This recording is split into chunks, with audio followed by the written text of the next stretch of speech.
Bonjour encore, je suis la révérende Dédé Tchala, Mama Tchala pour les intimes, pour ceux qui veulent. Et je suis encore là ce matin pour partager en quelques minutes, pour prendre quelques minutes de votre temps, pour partager euh, ces petits conseils avec vous. Ces petits conseils. Et ce matin également, je parlerai de la femme du pasteur, la femme de l'autorité, la femme du chef de famille, la femme du leader, la femme du chef d'État, la femme du ministre, la femme du chef d'entreprise. Je parlerai des femmes, des hommes qui sont élevés en dignité. Et également des femmes leaders, parce qu'il y a des femmes leaders, des femmes pasteurs, des femmes chefs d'entreprise, des femmes chefs de famille. Il y en a maintenant, les femmes font un peu tout. Dans la Bible, on a vu une femme qui était chef du peuple d'Israël, elle était juge. Elle s'appelait Déborah. Donc c'était aussi une femme leader. Dieu élève aussi les femmes. Donc je parlerai de toutes ces femmes. Dans la société, nous voyons que les femmes, quelque part, sont un peu marginalisées. Et parfois, pas même pas les hommes, hein. Parfois les femmes sont marginalisées par les femmes. Parfois les problèmes des femmes proviennent des femmes. Parfois les soucis des femmes sont causés par d'autres femmes. Et ce matin, là où je veux un peu relever l'équivoque, le problème dont je veux parler, c'est celui d'une femme qui épouse un monsieur qui a déjà fait sa vie. Certainement la plupart des autorités, hein. Quelqu'un qui a fait sa vie, qui a déjà les enfants. Mais quand cette femme arrive, il y a deux catégories déjà de femmes. Dans le cadre, nous sommes beaucoup plus dans le cas des familles recomposées.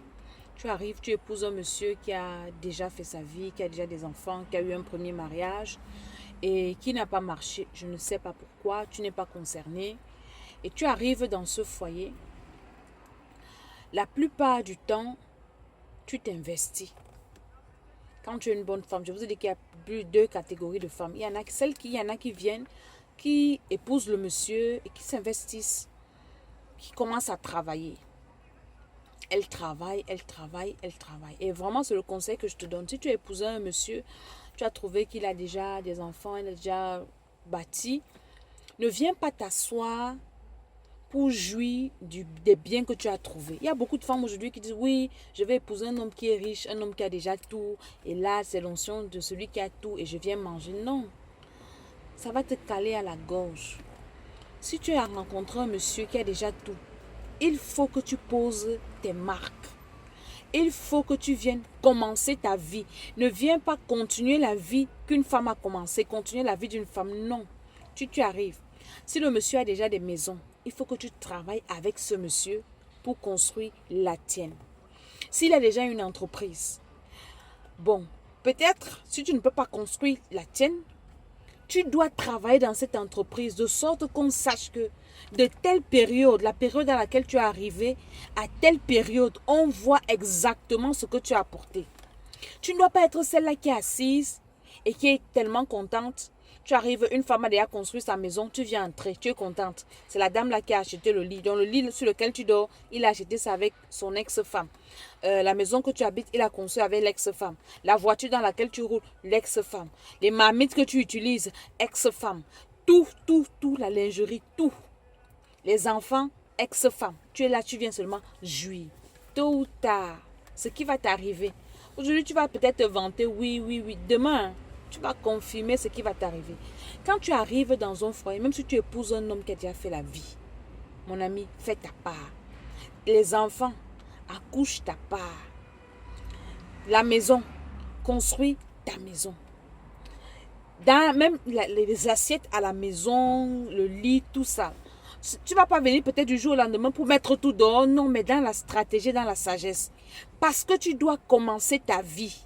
Ça fait que demain ou après-demain, que ce monsieur soit là ou pas, on ne pourra pas venir te mettre dehors facilement. Regardez un peu ce qui se passe ici en Europe avec le cas de cette grande dame, Laetitia Hallyday. C'est vraiment une histoire qui m'a beaucoup marqué et j'ai apprécié cette femme. Aujourd'hui, vous voyez les enfants de Johnny Hallyday, oh, l'héritage de notre père, des vieux, hein, des vieux qui ont déjà même des enfants. Oh, notre père a laissé l'héritage, il faut que la femme finisse de partager avec nous. Ou bien ils veulent s'accaparer. Mais quand on regarde l'histoire, c'est une dame quand même qui a fait 20 ans avec son mari. 20 ans, c'est pas 20 jours. Elle a épousé Johnny, elle était jeune. Et elle a passé le temps à s'investir. Et les médias disent que elle travaillait dans la vie de son mari. Je vous ai fait une vidéo où je disais aux femmes de s'impliquer dans la vie professionnelle de leur mari. Elle s'est impliquée dans la vie de son mari, dans ses conseils. C'était elle qui était presque son manager. Et maintenant, quand le monsieur part, ses enfants sortent de je ne sais où pour venir dire qu'il faut qu'ils partagent les droits avec elle parce que leur papa les a déshérités et il a laissé la femme héritière de tout. Mais la femme a travaillé. Et quand j'ai suivi cette histoire de près, j'ai dit, mais cette femme, qu'on lui foute un peu la paix. Et au début, la femme était gentille. Quand on écoute, on essaie de regarder parce que de prime abord, on pouvait la condamner que oui, les femmes sont comme ça. Tu arrives, tu trouves un homme qui a tout et puis tu le fais oublier ses enfants. Mais si un homme même conscient, il oublie ses enfants, toi, une femme, tu peux faire oublier un homme ses enfants. Si un homme oublie ou déshérite ses enfants, c'est que lui-même, il a décidé de les déshériter et il sait pourquoi. C'est pareil pour quelqu'un qui refuse sa famille. Et quand on regarde, c'est une dame qui a tout fait pour faire la réconciliation. Elle organisait les anniversaires de ses beaux-fils-là. Elle organisait des rencontres. Elle les amenait à être toujours près de leur papa, à faire tout. Donc, ce n'était pas à cause d'elle. Parfois, vous voyez les enfants que vous venez trouver là sont mal élevés. Tu ouvres ta porte, tu les fais entrer, tu les fais du bien. Ils trouvent que tu es bête. Ils commencent à te combattre. Ils commencent à te manquer du respect. À un moment, tu dois prendre ta place. Hein? C'est pas toi qui es à l'origine. Je suis dans un cas. C'est pas toi qui es à l'origine qui a la destruction du mari de leur maman. Maintenant, c'est toi qui vas venir payer les pots cassés. Ne te laisse pas faire. Jamais de la vie. Et Laetitia a l'idée. Elle est venue. J'ai vu en elle une femme très douce. Une femme vraiment sensée, avec le bon cœur. Quand ils ont commencé à clasher sur les médias et tout, la dame, elle a crié à la réconciliation. Elle leur a dit, même si votre papa vous a déshérité, venez, on s'arrange à l'amiable. Les réseaux sociaux ne résolvent rien. Les gars ont continué. Mais j'ai aimé ce qu'elle a fait dernièrement quand elle est rentrée de vacances. Elle dit, d'accord, vous voulez la guerre? Ok, à la guerre comme à la guerre. On va faire maintenant la guerre. Je vais vous montrer que j'ai travaillé avec votre père. J'ai travaillé. L'argent que je mange, je l'ai travaillé. C'est pour ça que je t'invite, toi, femme de leader, femme d'autorité, femme de je ne sais pas quoi. Ne reste pas les bras à dormir, à manger ce que tu n'as pas travaillé. Travaille. Et quand tu vas travailler, même Dieu même sera ton avocat, ton juge, il sera de ton côté pour dire que ici, là, la femme, si quand elle a vu, elle est arrivée dans la vie de ce monsieur, on a vu le changement. On a vu, il a commencé à avoir des maisons. C'est vrai qu'il avait avant, mais à son arrivée, elle a travaillé avec lui pour avoir ça. Et ce que tu as travaillé, personne ne pourra te l'enlever. Et ce que tu as travaillé, ne laisse personne te l'arracher. Écoute-moi très bien. Oui, ce que tu as travaillé, c'est pour toi. Maintenant, il y a d'autres femmes qui arrivent. Elles ne font rien. Elles claquent les doigts. Elles mangent. Elles dépensent. Elles font le désordre. Elles font le gaspillage. Tu arrives, tu trouves un homme qui a des enfants. Tu écartes les enfants. Tu commences à combattre les enfants. Tu ne veux même pas que le papa voie ses enfants. Tu ne veux même pas... Pareil aussi, il y a des hommes qui épousent des femmes qui ont des enfants. Et c'est vice-versa. Hein. Et puis, tu n'as que tes intérêts égoïstes. Ce n'est pas bien. De prime abord, tu dois savoir que les biens de la terre sont éphémères. C'est passager. C'est rien. Tu dois veiller à l'équilibre. Tout le monde doit être bien. Tout le monde doit travailler. Ça ne veut pas dire que tu dois être laxiste. Tout le monde doit être bien. Tout le monde doit travailler. Tout le monde doit manger. Mais il faut qu'il y ait équilibre. On doit te donner ta place. On doit te respecter. Et on ne doit pas marcher sur ta tête parce que tu es gentil. Non. La gentillesse ne doit pas laisser de faire en sorte que les gens marchent sur toi. Donc, tu es femme d'une autorité aujourd'hui et que tu es arrivé dans la vie d'un monsieur qui avait déjà commencé sa vie. Il ne faut pas que toi, tu continues la vie qu'une autre femme a commencé. Non, bien un autre homme. Commence la tienne. Vis ta vie. Investis pour toi. Fais tes enfants si tu peux encore faire. Élève tes enfants comme tu élèves pour les autres. Élève tes enfants aussi. Parce que les enfants des autres, c'est bien. Mais un jour, quelqu'un va te rappeler que tu n'es pas sa mère. Quelqu'un va te rappeler que tu n'es pas son père. Donc fais ta vie. Toi, de ton côté, il faut que tu fasses tout pour être du côté de Dieu. Parce que je suis une femme de Dieu. Je suis une femme chef d'entreprise. Je suis une femme leader, une femme de leader et tout ça là. Mais je suis de prime abord une femme de Dieu. Parce que tout acte que tu poses te conduit soit au ciel, soit en enfer. Il faut que dans tout ce que tu fais, que Dieu soit avec toi. et que toi, tu aies fait ta part. Parce que la Bible dit que Dieu, c'est le juste juge. Toi, fais ta part, même si les autres te rendent le mal. Dieu, lui, va te bénir et Dieu va te protéger. Toi, fais ta part, fais du bien aux gens, mais ne fais pas du bien aux gens en t'exposant à la détresse. L'apôtre Paul dit, je ne vous demande pas de donner au point où vous exposez à la détresse. Dieu même a dit, aime ton prochain comme toi-même, pas plus que toi-même. Donc, il faut que tu fasses l'équilibre. Je travaille à ce que tout le monde soit bien. Pas que vous soyez plus bien que moi ou que je sois plus bien que vous. On doit tous vivre. Et notre but principal, c'est d'aller au ciel. Parce que c'est d'abord le ciel qui est plus important. Et si tu as cet esprit-là, Dieu lui-même, il va mettre l'équilibre. Il va tout arranger. Et tu seras en paix. Tu seras en paix parce qu'au-dessus de tous ces conseils, tu as besoin de Dieu, tu as besoin de Jésus, tu as besoin de naître de nouveau, tu as besoin d'avoir cette relation avec Dieu. Et le Seigneur va aussi te protéger parce que dans ces familles aussi, il y a beaucoup de combats mystiques de sorcellerie, beaucoup de combats. Donc tu as besoin de Dieu pour assurer ton côté spirituel. C'est pour ça que les femmes des autorités vont beaucoup chez les féticheurs. Elles vont dans les sectes mystiques, elles vont pratiquer sur leur mari. C'est pas ça la solution. La solution, c'est Dieu. Il n'y a que Dieu seul qui peut mettre la stabilité et l'ordre dans ton foyer, de sorte que ton mari soit normal. Parce que les femmes qui étaient avant là, elles ne dorment pas. Elles ne sont peut-être pas enfants de Dieu, elles sont en train de pratiquer, elles sont en train d'influencer. Parfois le monsieur, il est partagé. Tu as besoin de Dieu pour rétablir l'équilibre et l'ordre.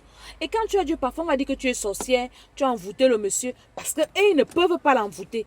Donc je t'invite, toi qui es la femme d'un grand Dieu, un leader et tout, cherche le Seigneur, cherche Dieu, reçois Jésus-Christ de Nazareth. Ne pars pas chez les féticheurs, chez les marabouts, n'entre pas dans une secte mystique, ne va pas en Inde, aller attacher le mari, ça ne sert à rien.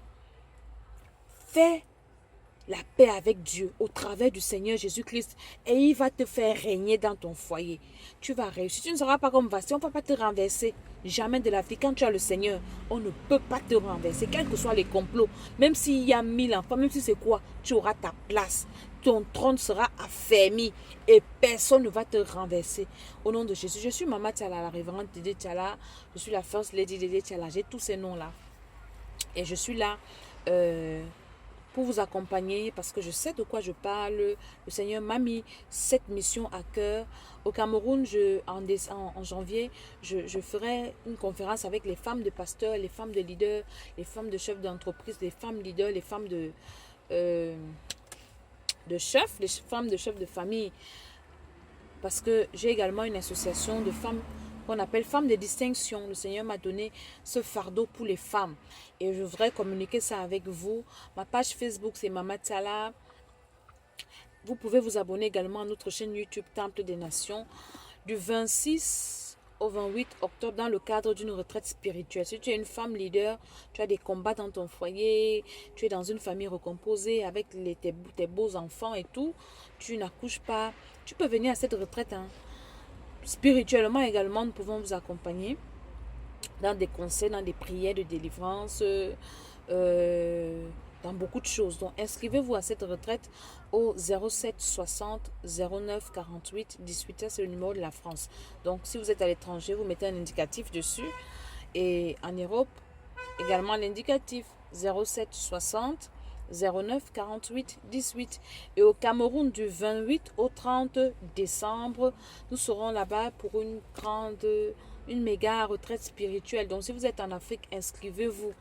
Inscrivez-vous au numéro de téléphone 00237 75 67 41 19. 00237 75 67 41 19. Vous vous inscrivez, on vous donnera les modalités et ce sera des retraites, des moments intenses de méditation, de prière. On va vous écouter pour savoir quel est votre problème. Peut-être il n'est pas spirituel, peut-être il est d'ordre social. Il y a des cures d'âme qu'on fait, des relations d'aide. Et on vous accompagne, on vous donne des conseils qu'il faut dans tous les domaines. Et le suivi, il est vraiment sur mesure. C'est un suivi VIP. On va vous accompagner. Comment est-ce que vous devez prendre soin de votre corps naturellement. Vraiment, c'est possible d'être belle naturelle. J'espère que vous voyez bien que vous pouvez être belle sans artifice. Comment prendre soin de votre peau, de vos cheveux, de votre corps, la nutrition pour être en bonne santé et toutes ces choses. Nous allons vous assurer tous ces conseils et par-dessus tout la prière, la délivrance si vous en avez besoin. Donc, je suis là et disponible à votre écoute. Vous pouvez appeler, vous pouvez poser vos problèmes, vos questions. Et vraiment, je sais que le Seigneur fera tout. Et je sais que même si vous êtes une femme d'affaires, vous avez besoin de Dieu. Parce que beaucoup de femmes d'affaires aujourd'hui vont prendre les pouvoirs chez les féticheurs ou quoi. Non, le Seigneur a su toutes ces choses. Avec Jésus-Christ de Nazareth, vous avez la stabilité. Parce qu'il est le Père des esprits. Il est le Dieu de toute chair. Il est le Créateur du ciel et de la terre. Donc si vous l'avez, tout ce que vous faites, dans tout ce que vous faites, il a sa place. Et il peut vous imposer.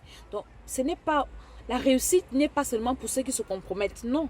La réussite est d'abord pour ceux qui ont le Créateur, oui. Donc, c'est ça un peu l'importance de cette petite vidéo que je fais avec vous. Vraiment, ne regardez pas ça seul, partagez ces vidéos. Ça fera du bien à un homme, ça fera du bien à une femme. Si tu es dans une famille recomposée, hein, tu as besoin de faire ta part. Continue ta vie, ne vis pas la vie d'un autre. Je conclue ce que je suis en train de dire. Ne viens pas continuer la vie de quelqu'un. Ne viens pas te réjouir des biens de quelqu'un. Il faut que tu produises ta part. Sois béni. À bientôt. Et beaucoup de courage. Bon courage dans vos activités, dans vos entreprises. Ne baissez pas les bras, hein, même si c'est dur. Si vous avez échoué une fois, recommencez. Bon courage. Bon courage. Bon courage.